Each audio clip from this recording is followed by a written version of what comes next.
Mental health isn't about class. It's about chemistry, trauma, genetics, experience, and all these things put together. Mental health is an equalizer. Dr. Monica A. Coleman. I'm happy to have you here for episode 4 of My Beauty Politics. Let's talk. New Year's Eve 2021 was met with very little New Year's resolutions. Many people had lost hope that the new year would bring any kind of real positive change to their lives. And those still able to hold on to some hope were simply looking for a better year than the last. To survive better, earn more money, better health in all aspects. Before we continue, I will add a trigger warning. We will be discussing suicides. In Canada, between the ages of 15 to 34, suicide is the second leading cause of death, and 1/3 of suicides are from the age range of 45 to 59 years. From April 24th to May 11, 2020, Statistics Canada held a questionnaire called The Impacts of COVID-19 on Canadians, Your Mental Health. Around 46 Canadians participated. They found that since the pandemic of COVID-19, 24% stated they are dealing with fair or poor mental health. 31 answered they have good mental health, and 46 reported they still have very good or excellent mental health. Heads up, I'm going to be throwing a bunch of number percentages at you guys right now, so just take a deep breath, have a seat, and let's go. Please bear with me. We are learning together about what is going on in the quiet lives of the people around us. So, shall we resume? We shall. Okay, so the survey that I just mentioned was taken in 2020. 2 years prior to that, in 2018, Canadian Community Health held a survey as well, and their results were a little different. They found that 8% of Canadians that they surveyed had fair or poor mental health. 24 answered that they have good mental health, and 69 said they have very good or excellent mental health. So in 2018, they found that 8% of Canadians that were surveyed said they have fair or poor mental health. Now, for 2020, it is 24% surveyed said they have fair or poor mental health. That rose by 16%. At the federal level, Canada does not collect race-based data. There have been a demand for it for many years, but still no race-based data. And why this would help is we as a country will be able to better understand what all Canadians are really going through. No one's struggle would go unnoticed.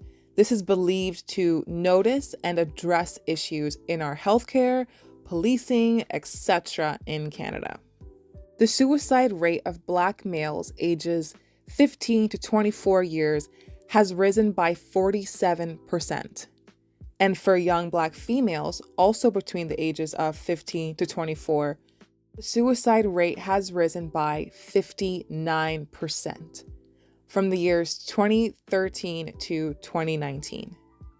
Data from the National Vital Statistics System shows the shocking increase of young Black millennials and Gen Z committing suicide. Also in 2019, suicide was the second leading cause of death for Blacks and African Americans ages 15 to 24. And in Canada, from a 2018 survey of 328 Black Canadians, they learned that 35.4% were experiencing significant psychological distress, and 34.2% of whom never even sought out any mental health services.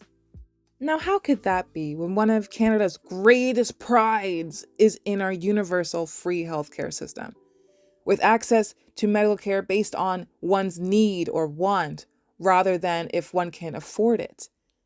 Well, according to a recent analysis on the healthcare systems of developed countries, Canada was ranked third to last. I was just as shocked reading that as I am sure you are hearing that.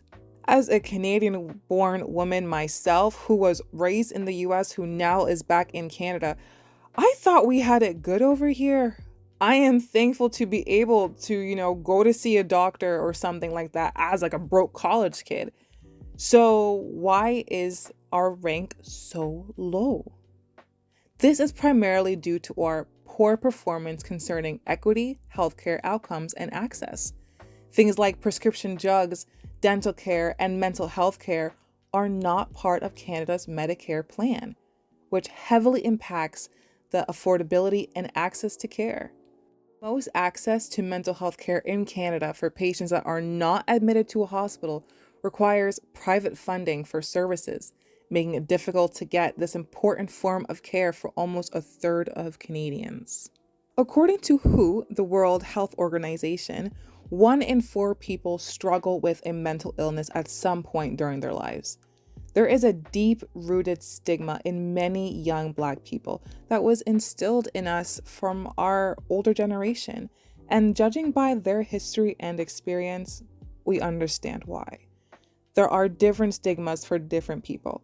Some believe them all, some believe maybe one or two, and if you're lucky, you hear them all, but also believe and trust in the good of releasing your thoughts onto a professional to help you make sense of them, heal, and go on to live a happy, healthier life.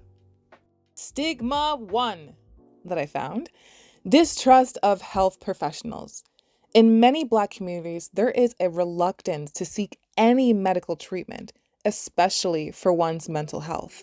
The reluctance for many stems from the fairly widespread distrust of health professionals.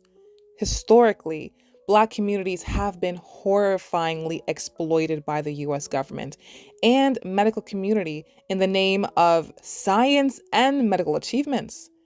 And unfortunately, you can still read on the high rates of misdiagnosed Black patients compared to white patients, and doctors not believing and ignoring when a Black patient expresses pain, which could lead to severe prolonged suffering and even death.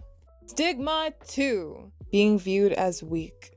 For people in the Black race or not, there is a stigma that seeking care for one's mental health is a sign of weakness.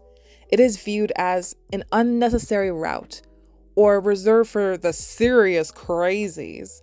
This stems from the survivalist mentality born in systematic oppression and chronic racism. Clinical Associate Professor Ruth White, who specializes in stress management, community-based intervention strategies, and mental health advocacy, says, much of the pushback against seeking treatment stems from the ideas along the lines of, we have survived so much adversity, and now someone's going to say that there's something wrong with us? Stigma 3: religion. African Americans are among the most religious of all racial or ethnic groups, with 87% reporting a formal religious affiliation, according to a study by the Pew Research Center. So when faced with the idea that they or someone they know needs to speak to someone about their mental health, they will resort or direct them to speak to their religious leader for counseling, guidance, and prayer, rather than to speak to a mental health care professional. They see this as the wisest and safest option since they believe God is the answer to all of life's problems.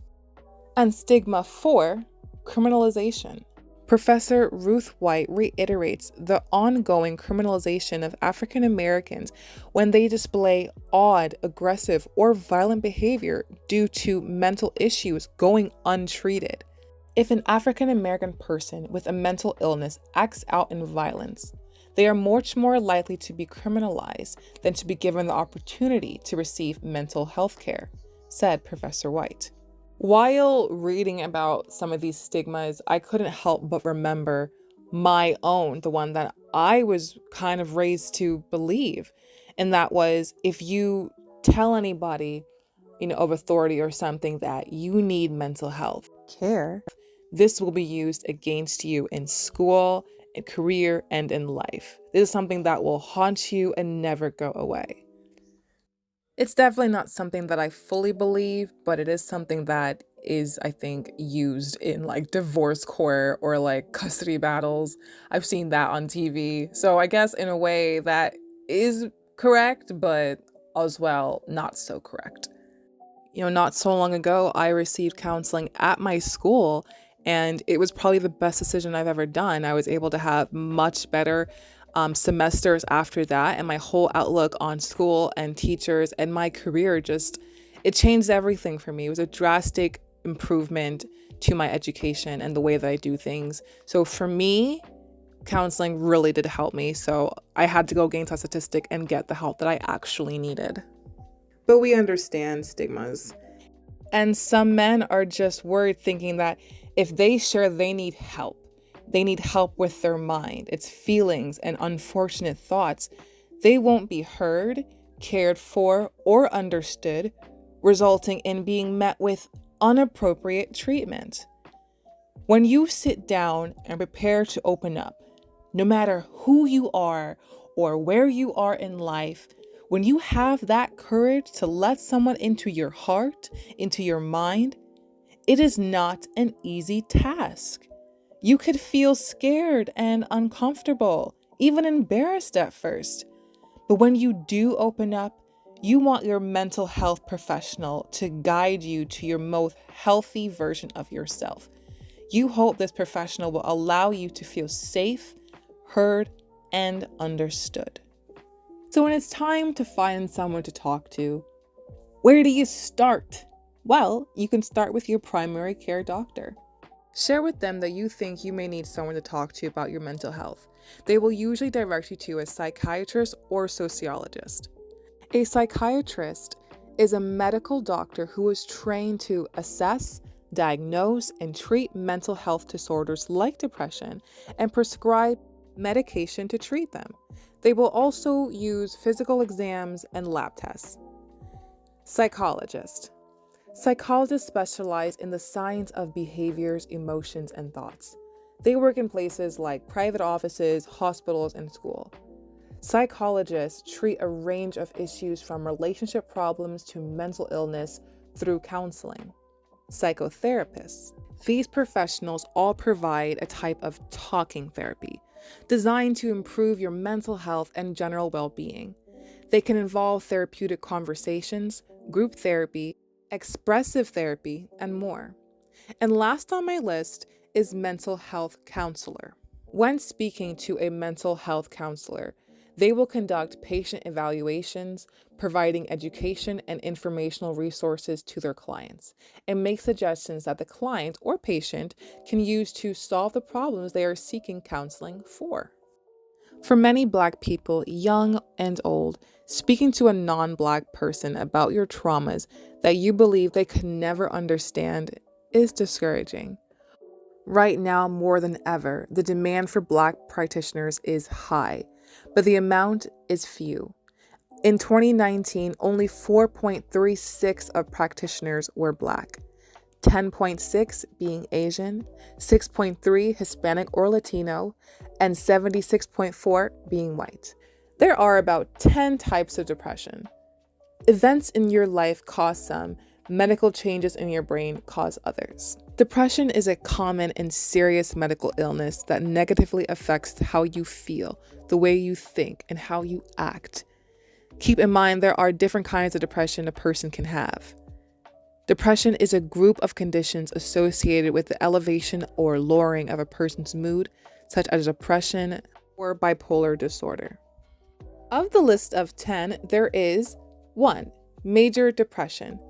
With major depression or major depressive disorder, you feel depressed most of the time for most days out of the week. 2. Anxious distress. You feel tense and restless most days. You have trouble concentrating because you're worried that something awful could happen, and you feel like you might lose control of yourself. 3. Melancholy. You feel intensely sad and lose interest in the activities you once enjoyed. You feel bad even when good things are happening. And last that I have, persistent depressive disorder. If you have depression that lasts 2 years or longer, it's called persistent depressive disorder. This term is used to describe two conditions previously known as dysthymia, is a low-grade persistent depression, and chronic major depression. Another name that I found this diagnosis to be called is high functioning depression, which is what extra, extra correspondent, model, and Miss USA 2019, Chesley Christ's mother referred to it as to Billy Bush, the host of Extra, Extra. 30-year-old Chesley took her own life on January 30th, 2022, just over a week after actress and director Regina King's only son, DJ, singer-songwriter Ian Alexander Jr. took his life on January 21st at the age of 26, and Walking Dead actor Moses Mosley, who passed away on the 26th. The age range and race of these three young adults isn't a coincidence, says Dr. Brian Ahmedani, Director of Behavioral Health Services Research at Henry Ford Health Systems. Black millennials and Gen Z are in a unique situation because up until this point in history, Black people have been in survival mode, but now many have a chance to thrive. And so you take that deep breath and you start feeling and you start seeing things, and it doesn't sit well with them, says Patrice Lucas, a licensed mental health counselor. Depression and a terrible outcome like suicide can happen to anyone, from the wealthy to the poor, from the young to the old.